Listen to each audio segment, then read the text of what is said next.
fíjense estas dos ecuaciones que tenemos acá. ¿Okay? Esto representa la fuerza de gravedad. ¿Okay? Y esta representa la fuerza eléctrica. Dada por gracias. Entonces, esta es la ley de Coulomb, que dice cómo es la interacción entre cargas eléctricas, o esto es muy chiquito, y esto es fuerza gravitacional. Me dice cómo es la interacción un cuerpo muy grande. Yo pregunto, ¿se parece o no se parece? Tiene casi que la misma estructura, ¿cierto? Aquí G es una constante, un número, igual que K. ¿Okay? Fíjense que tanto la fuerza gravitacional como la eléctrica, ambas son inversamente proporcional al cuadrado de la distancia. O sea que ambas son muy sensibles a la separación, ¿okay? Que tengan las masas. Ahora, ¿cuál sería el cambio? ¿Quién juega el papel de las cargas si yo lo comparo con la fuerza gravitacional? ¿Ah? Sí. Entonces, las cargas representarían aquí, en esta ecuación. ¿Las qué? Las masas. ¿Ok? Las masas. Ahora, diferencias entre estos dos tipos de fuerza. Vamos a ver. Recuerden que esta es fuerza eléctrica, ley de Coulomb. Y esta es la fuerza gravitacional. En la fuerza, como dijimos en la clase pasada, la fuerza eléctrica puede ser atractiva o repulsiva, dependiendo de los signos que tengan las cargas. Pero la gravitacional es exclusivamente atractiva. ¿Sí? Ahora, son dos tipos de fuerza. En el universo se considera que hay 4 fuerzas fundamentales. Y aquí tengo 2. ¿Cuántas fuerzas fundamentales? 4.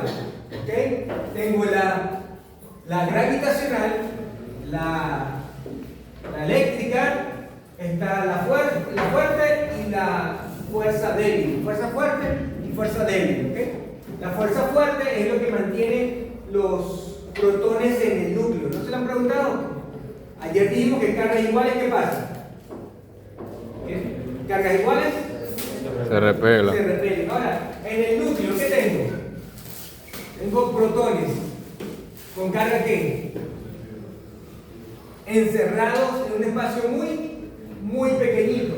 ¿Y entonces por qué están pegados? ¿Por qué están unidos? Si sabemos que por la ley de Coulomb ellos deberían salir volando.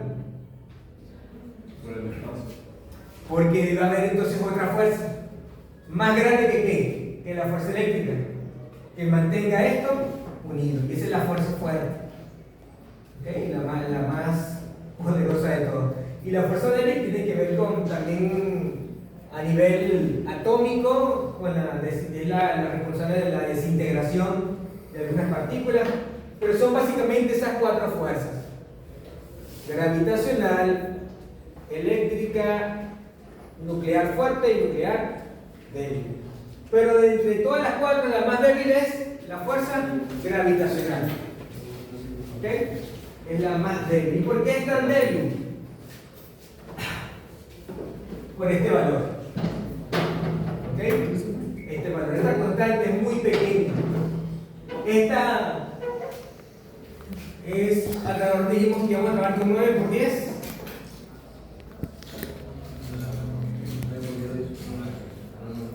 ¿Okay? Lo tenés que Y esta escuchar. es, creo que podría haber Escúchalo para mantenerlo. fíjense, ¿cuántos órdenes de magnitud? Entonces, sin embargo, lo que más nosotros apreciamos en el día a día es la fuerza gravitacional. Pero ¿podemos vencer la fuerza gravitacional? Sí. Usted agarra unos papelillos, agarra un globo como estamos hablando, lo frota, ¿y qué pasa? Los papelillos que están siendo atraídos por la gravedad suben a encontrarse con el globo. ¿Okay? Porque la fuerza eléctrica es mucho mayor que la gravitación. Ahora sí, ¿Okay? Ahora, todos estamos conformados por átomos. dijimos, ¿cierto? Y la parte exterior del átomo es donde están las nubes de electrones. ¿Ok? Por lo tanto, esto es interesante, usted nunca llega a tocar nada.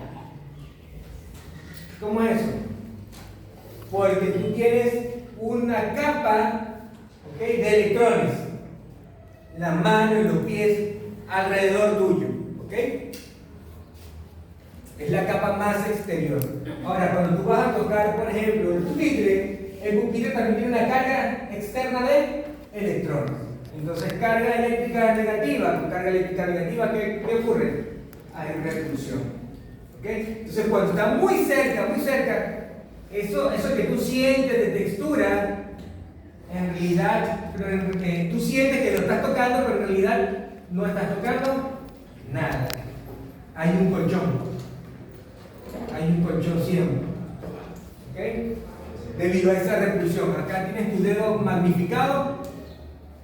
Y aquí tienes el pupitre. Y aquí están los orbitales electrónicos. Y entonces aquí hay repulsión en todo esto.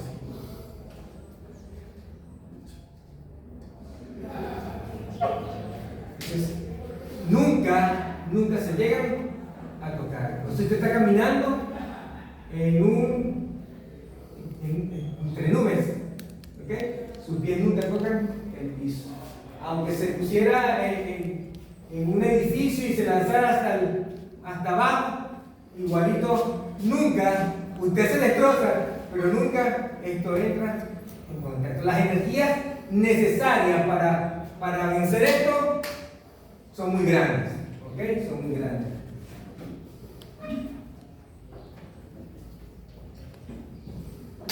Ahora, debido a que son muy parecidas estos dos tipos de fuerza, vamos a estar recurrentemente utilizando analogías, ¿ok? Con la gravedad, con la masa y trayéndolo a la parte eléctrica para poder entender, porque vamos a comenzar a ver conceptos que no son vamos a ver conceptos abstractos que no son fáciles de visualizar. ¿Sí? Ok, ahora, nosotros habíamos hablado acá, cuando hablamos de la ley de Coulomb, de ciertas limitaciones. ¿Cuál es una de las limitaciones que habíamos dicho? Que solamente está definida para ¿cuántas cargas? Para dos. ¿Ok? No es que si tengo tres cargas voy a colocar aquí Q1 por Q2 por Q3. No, solamente para dos cargas. Pero otra de las cosas que está, otra de las limitantes, es que solamente es aplicable para casos de cargas en reposo. Anótelo ahí, por favor. Cargas en reposo.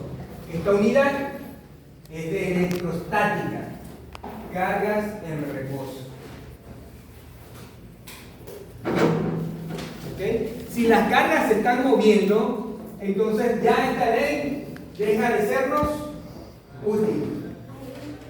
¿Ok? ¿Por qué? Básicamente, porque la fuerza eléctrica, la ley de Coulomb, así como está definida, fíjense que no depende del tiempo. ¿Sí? No depende del tiempo. Entonces, si yo tengo acá una carga eléctrica negativa y tengo acá otra carga eléctrica negativa, ¿ok? ¿Qué pasa si yo vengo y la acerco? La cambio de aquí para acá.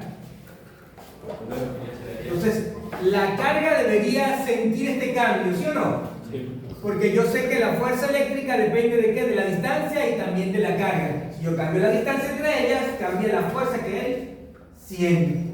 ¿Ok?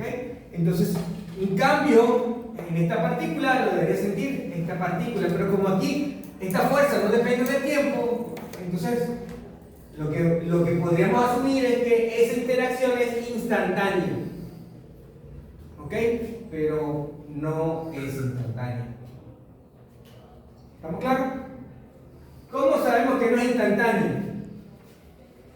Cuando yo tengo, todos escuchamos radio, ¿verdad? La radio, Cuando hablamos de la radio, hablamos de información que está de alguna manera codificada. ¿Ok? ¿Y cómo está codificada esa información? A través de movimientos, podemos verlo como movimiento de partículas cargadas. Entonces en la antena tú tienes cargas eléctricas que están subiendo y bajando. ¿Ok?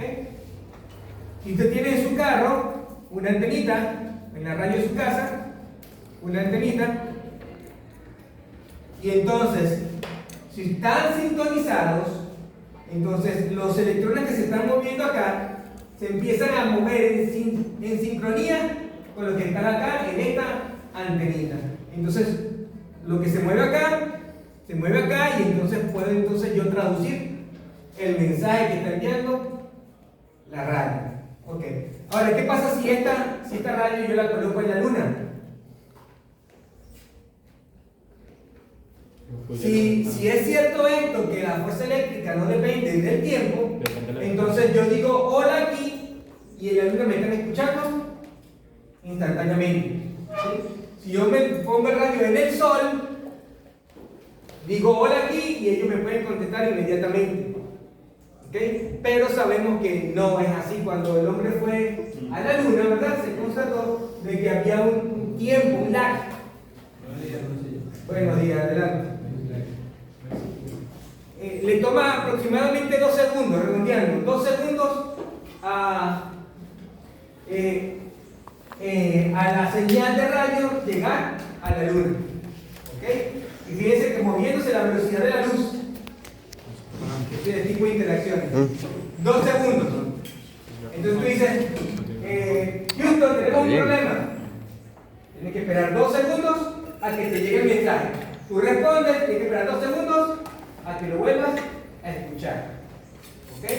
Entonces, ciertamente, esto no es instantáneo. Entonces, esta es una de las limitantes de la ley de Coulomb. ¿Ok? Es solamente para cargas en reposo. ¿Alguna pregunta?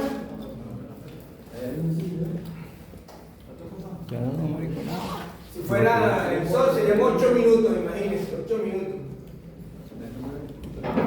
Mucha la diferencia. Ok, como la fuerza eléctrica es un vector, fíjense que es una magnitud vectorial, entonces tiene módulo, dirección y sentido. Lo que dimos en la clase pasada, que esta expresión que está acá representa el módulo de la fuerza eléctrica.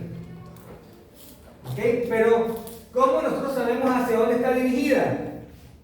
¿Cómo es la expresión vectorial de la ley de Coulomb? Anótenla por ahí, por favor.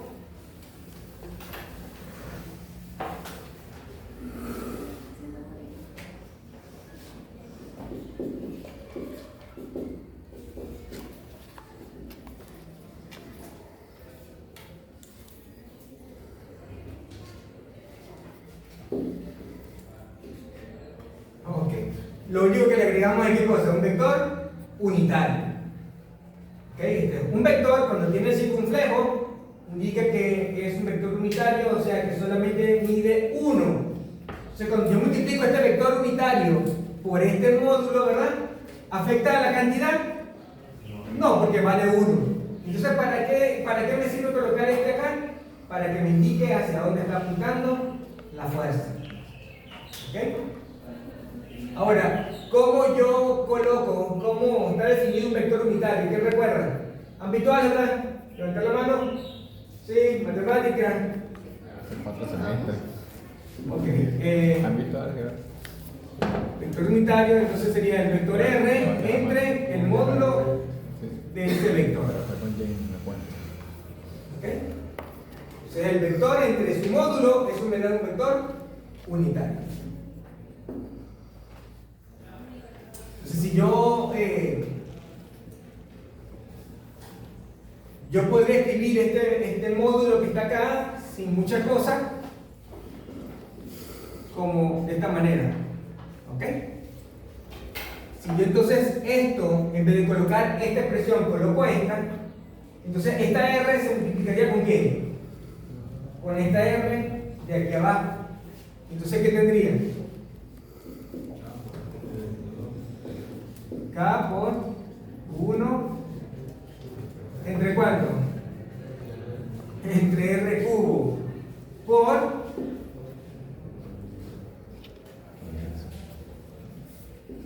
el vector R. Y ese vector R sería ¿cuál? Sería un vector posición, ¿ok? Que iría desde la carga 1 hasta la carga 2. ¿Ok? ¿Cómo definimos, cómo yo construyo un vector posición en matemática? Si yo tengo acá este punto, coordenadas aquí x, y,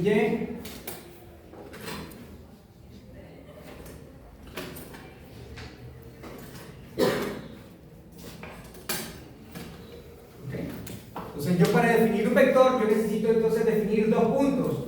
Dónde comienza el vector y dónde termina el vector. Estas dos ubicaciones corresponderían a las dos cargas que tengo acá.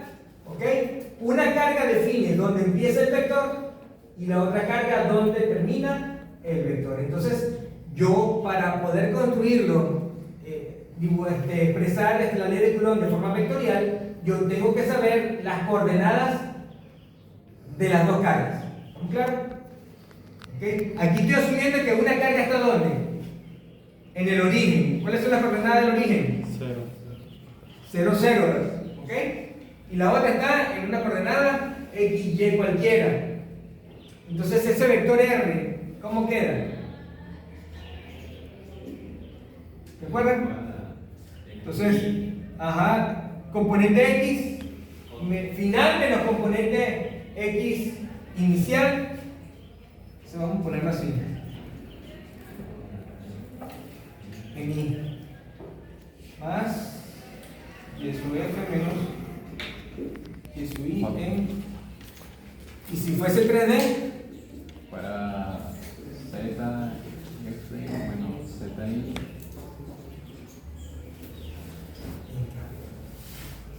Okay. Si tenemos este caso en particular, entonces ¿cómo me quedaría R? Sería entonces simplemente x y más y es vuelta, ¿verdad? Porque sería x menos 0, y menos 0. Entonces esta sería la ecuación de R que tendría que colocar ¿dónde? Aquí. Porque está en dos dimensiones. Ok, pero bueno, ya vamos a, cuando hagamos los